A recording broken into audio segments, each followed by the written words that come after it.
Exatamente às 5h18 min do dia 17 de outubro de 2025, nos arredores de Belgorod, na Federação Russa, o amanhecer ainda era um fio pálido por trás das silhuetas de antenas e painéis de treliça quando uma cadeia de drones de reconhecimento de asa fixa e multirotores cruzou a última fileira de bétulas e se inclinou em direção ao complexo de radares de vigilância e alerta aéreo com vista para a estrada de contorno. A umidade ainda grudava nos cabos e nas placas dos equipamentos. De uma trincheira de arbustos, 2 operadores ucranianos ouviram o zumbido elétrico dos motores e prenderam a respiração. A cena parecia parada, mas os sensores já estavam ligados. Este ataque coordenado e conciso buscava uma única consequência operacional com enormes ramificações: cegar temporariamente uma parte do céu russo sobre a fronteira de Kharkiv, atrasando a cadeia de detecção e interceptação. O que naquela hora parecia uma partida técnica de rotina de um gerador era, para aqueles que sabiam ler instalações, um diagrama aberto. A estação de Belgorod, parte da rede de vigilância que conecta radares de defesa aérea de médio e longo alcance, combina antenas de vigilância geral com nós de orientação de baterias terra-ar. Ao redor de seu perímetro, cúpulas de fibra óptica e chassis em reboques pintados de verde, rodas estacionárias, cabines com janelas estreitas e um zumbido baixo vindo das cremalheiras de transmissão. Ao longe, acima de um campo de restolho, várias luzes se moviam na altura de linhas de energia. Eram plataformas baratas e confiáveis, com um plano coberto de espuma e leme reforçado, voando a velocidades de 110 a 140 km, guiadas por navegação inercial e GPS auxiliado por correções locais. Mais alto e um pouco atrás, a cerca de 1.200 metros, um drone de observação com uma câmera giro estabilizada traçava círculos amplos para filmar o efeito. A missão foi projetada com economia em mente. Não se tratar de espetáculo, mas de resultados, a abordagem se beneficiou de uma janela previsível. No início da manhã, as equipes russas normalmente fazem rodízio de pessoal, desligam brevemente alguns transmissores para verificações de linha e recalibram estações móveis de baixa altitude. Essa pausa de alguns minutos é familiar às equipes que estudaram o padrão semanal. O que se seguiu foram decisões simples, encadeadas com fria deliberação. Uma plataforma de asa fixa, com uma ogiva de 5 a 7 quilos preparada para penetração na superfície, desceu ao nível do solo, aproveitando os contornos de um aterro para se inclinar para a frente e cortar diagonalmente em direção à área do mastro secundário.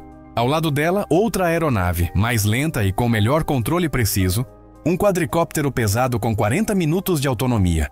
Aguardou o sinal para subir a 90 metros e buscar o teto do container do transmissor, onde as aberturas deixam um retângulo metálico mais fino, vulnerável ao impacto e à onda. O momento crítico chegou a 5:23,4 segundos, sem rajadas de alerta, sem rastreadores no ar, sem sirenes. O primeiro impacto atingiu a lateral de um abrigo metálico que protegia os módulos de energia. Não foi uma explosão espetacular. Foi uma explosão limpa, uma explosão contida que arrancou tampas, entortou dobradiças e lançou um jato de partículas quentes que se extinguiram na grama molhada. O segundo golpe chegou alguns instantes depois, na lateral do trailer com painéis de distribuição. Esse choque elétrico provocou desequilíbrios e interrompeu a sinfonia invisível que mantém o equipamento sincronizado. Um terceiro dispositivo, programado para buscar calor residual, depositou uma carga menor contra a base de um mastro de antena setorial. A física completou a equação com um estalo, um tremor e silêncio operacional. Imediatamente, os consoles internos passaram de verde para âmbar, e os geradores fizeram uma simulação de recuperação que morreu num piscar de olhos. O complexo não era simbólico, era funcional. Sua tarefa é dar aos defensores segundos preciosos para ver os rastros de mísseis de cruzeiro, drones subindo até o meio do teto e aeronaves táticas sondando a fronteira. Para Moscou, esse conjunto de antenas não é um enfeite.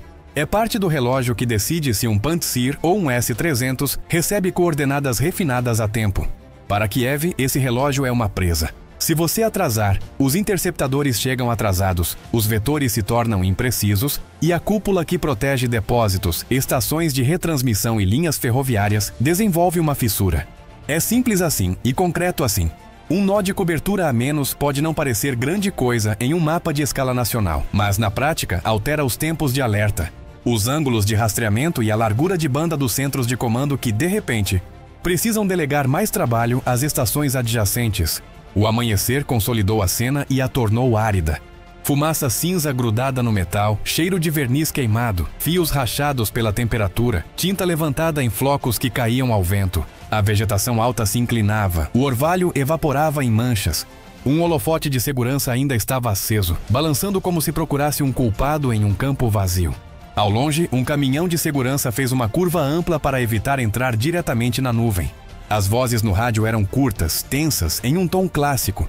Isso havia começado minutos antes e já estava tendo seu primeiro efeito operacional. Uma redução temporária na cobertura aérea sobre o corredor Khoroshah de Belgorod, o mesmo corredor onde, noite após noite, drones de ataque russos decolam e onde baterias de médio alcance costumam atacar alvos vindos do sudoeste. Esse relativo vazio não é um abismo, mas exige manobras. Na contracena, dezenas de quilômetros ao sul, uma equipe ucraniana em um abrigo subterrâneo revisava a telemetria e o vídeo. A tela principal mostrava o complexo de radar desprovido de seu zumbido elétrico, com um ventilador ainda girando por inércia em uma grade retorcida. Não houve júbilo. Havia uma lista de verificação. Confirmar se o mastro secundário não está transmitindo, confirmar se a central telefônica não está fechando o circuito. Confirmar se o nó de dados não está sincronizando com a base vizinha.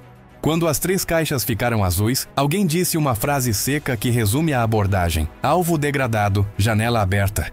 É a linguagem de uma campanha de atrito que não busca coberturas incandescentes, mas retornos acumulados. O valor estratégico de atingir um radar é diferente de atingir depósitos de combustível ou subestações. Aqui, o objetivo não é arrancar um pedaço de músculo logístico, mas afrouxar um tendão do sistema nervoso. A defesa aérea moderna é uma orquestra de sensores. Radares de busca, radares de aquisição, radares de orientação, estações passivas, enlaces de dados, repetidores, centros de fusão. Se você silenciar uma voz ou fazê-la gaguejar, o condutor precisa alterar a partitura em tempo real. De repente, um Nebo M cobrindo longo alcance precisa carregar mais volume. Uma vigilância 96L6 para S300 ou S400 precisa compensar, e um podlet de baixo nível precisa vigiar 2 setores ao mesmo tempo. Nem todas essas peças estão em Belgorod, mas esse é o ponto. Uma lacuna na borda força seus vizinhos a se esticarem. Esticar a fadiga. A fadiga abre outras janelas. No nível do equipamento, o dano foi cirúrgico. Os vestígios revelam uma combinação de cargas de fragmentação direcionadas e penetração local. Os furos na lateral da carcaça de energia eram ovais, não flores. Isso significa uma entrada de energia concentrada. Os parafusos que prendiam um módulo pareciam cortados em ângulo, uma assinatura de onda de choque que empurra e torce ao mesmo tempo. Não houve grandes incêndios. Um sinal de que uma escolha deliberada foi feita para evitar a combustão descontrolada que tornaria o evento visível por dezenas de quilômetros. O ruído visual foi controlado. A cobertura jornalística foi controlada. Tanto quanto possível, os operadores buscaram impacto operacional sem cobrir a área da câmera com um cogumelo laranja. Aqueles que projetam assim não buscam impacto emocional. Buscam minutos de atraso. Nos centros de comando russos, os gráficos de cobertura mudaram de forma. Onde antes havia uma elipse sólida de detecção, um entalhe apareceu. Esse entalhe, pequeno na tela, se traduz em trabalho extra para pilotos de helicóptero patrulhando com holofotes, para baterias que precisam aceitar dados de sensores secundários, para operadores que precisam validar manualmente rastros que antes passavam por filtros automáticos mais próximos da linha de frente. Para Moscou, o relatório oficial seguirá o canal usual: incidente sob controle, operação restaurada, danos limitados. Para Kiev, a interpretação útil é diferente. O inimigo teve que redistribuir a vigilância, usar peças sobressalentes, mover equipes, ligar geradores de reserva e desviar a atenção durante o horário mais barato do dia. Não há nenhum item orçamentário chamado atenção, mas tudo custa dinheiro. Embora as autoridades russas tenham relatado repetidamente interceptações massivas de drones, com números redondos que enchem as manchetes, lacunas aparecem quando uma peça essencial se mistura com dezenas de outros alarmes e não é priorizada no momento da rotação de turnos. Esse padrão já foi visto antes e foi visto novamente esta manhã. O ataque não requer um enxame monumental. Requer 2 ou 3 plataformas pacientemente direcionadas contra pontos onde o aço é mais fino ou o software espera menos. Um parafuso em um armário equivale a quilômetros de cobertura mal alimentada. Esse é o tipo de aritmética que, quando acumulada, inclina as campanhas. A partir das 6 a Mintar 33, chegaram as primeiras confirmações de campo que importam para o Estado-Maior. Patrulhas que não conseguem obter um eco de baixo nível na primeira tentativa, isso era rotina anteriormente. Links que levam mais alguns ciclos para entregar uma solução de disparo. Uma aeronave tática russa deve mudar sua rota de entrada para evitar passar pela lacuna onde os olhos de hoje não parecem os mesmos. A geografia da manhã foi redesenhada a lápis, não a marcador. Nessas linhas suaves reside a oportunidade do atacante. Um comboio de drones aliados consegue se esgueirar 10 km mais a fundo, sem que os rifles automáticos nos postos reajam a tempo. Essa pequena diferença determina se uma subestação do outro lado da floresta permanece ilesa ou acorda com um alarme silencioso e um estopim preto. O campo de batalha cognitivo também sofre. Cada acerto em um radar traz uma nuvem de mensagens digitadas às pressas, repletas de relatórios contraditórios e ansiedade institucional. Os chefes exigem respostas, os técnicos exigem peças, os operadores exigem horas de descanso que não existem. E nesse ar viciado, a precisão tende a cair. Relatórios oficiais tentam uma narrativa monótona e tranquilizadora, mas a realidade técnica prevalece nas planilhas onde alguém marca um retângulo com um marcador vermelho, estação parcialmente fora de serviço, retorno planejado após inspeção, possível substituição do módulo em 24 a 48 horas. Um triângulo desenhado à mão indica a área que outros sensores devem cobrir até novo aviso. Da perspectiva ucraniana, este não é um golpe isolado. É mais uma nota em uma partitura que tem mirado radares, nós de orientação e repetidores a centenas de quilômetros da linha de contato. A lógica é clara. Se você quebrar o sensor, o míssil inimigo terá que ficar ainda mais cego. Se você prender um helicóptero de patrulha a uma busca inútil por ecos que não aparecem, esse helicóptero não estará caçando seus drones mais tarde.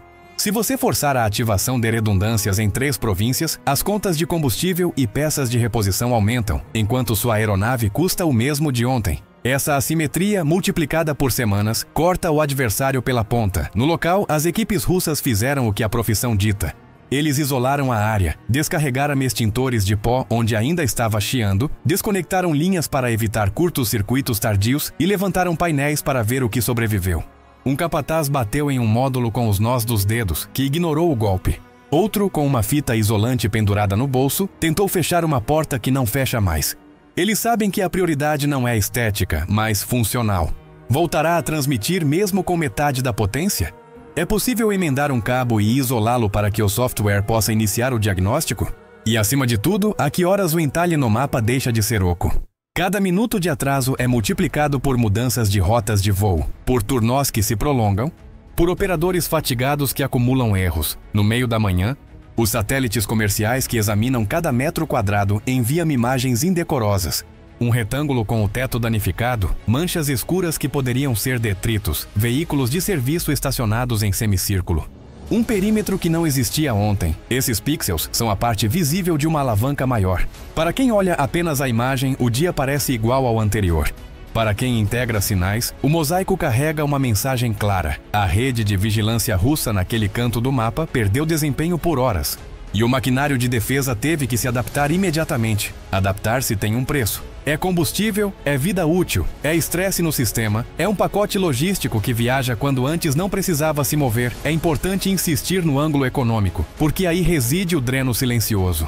Um radar desligado não vende manchetes, mas força o desvio de recursos. Caminhões com módulos sobressalentes. Equipe técnica com diárias. Horas extras. A reação política seguirá seu roteiro. Declarações de controle, acusações de terrorismo, promessas de retaliação. Do outro lado, silêncio seletivo e algumas frases sóbrias que sublinham a palavra degradação. Você enfraquece um ouvido que ouve o céu e força os outros ouvidos a se esforçarem. O que aconteceu em seguida deixou todos em choque. Inscreva-se para acompanhar este confronto passo a passo.